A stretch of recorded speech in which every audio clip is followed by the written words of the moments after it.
Ang programang ito ay rated SPG. Striktong patnubay at gabay ng magulang ang kailangan. Maaaring may masiselang tema, lengguwahe, karahasan, sexual, horror o droga na hindi angkop sa mga bata.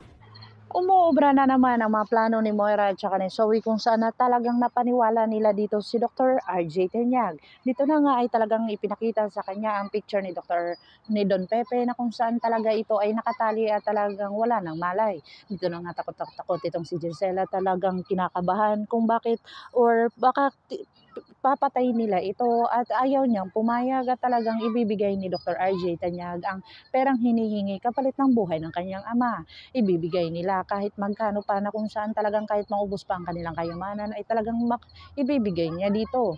Dito na nga ay talagang nadidismaya itong si Giselle dahil talagang positibo ito na may kinalaman itong si Moira at saka si Zoe. Dito na nga tuwa itong si Moira dahil sa mga ginagawa niya at nakuha na naman o nabitag na naman niya itong si Dr. RJ Tanyag.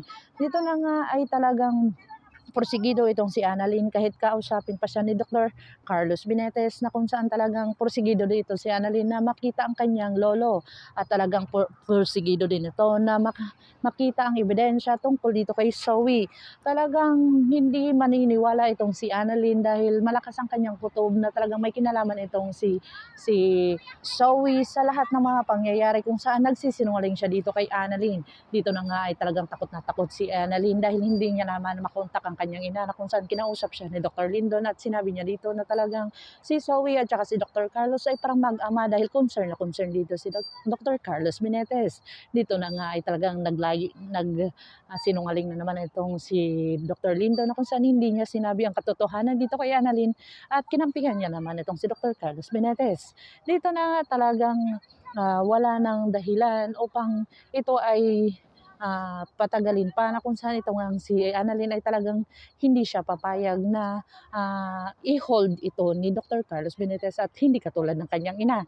Dito na nga si Lynette ay talagang kinabahan dahil andun na si Harry at dalawa na sila. Dito na nga binuhis ang buhay ni Harry sa pagligtas dito kay Lynette na kung saan talagang porsigido itong makatakas doon at kung saan naabutan pa sila ng umaga at talagang iba-blackmail na naman sila dahil kukuhanin ng mga kawatan itong lahat ng kayamanan ni Lynette at saka ni Dr. Carlos Binetes. Dito na nga kaya iba-blackmail din niya itong si Dr. Carlos Binetes para makuha na ng pera o talagang makukuha kaya ni Dr. RJ Tanyag itong kanyang ama na si Don Pepe na buhay o talagang malamig na bangkay ito.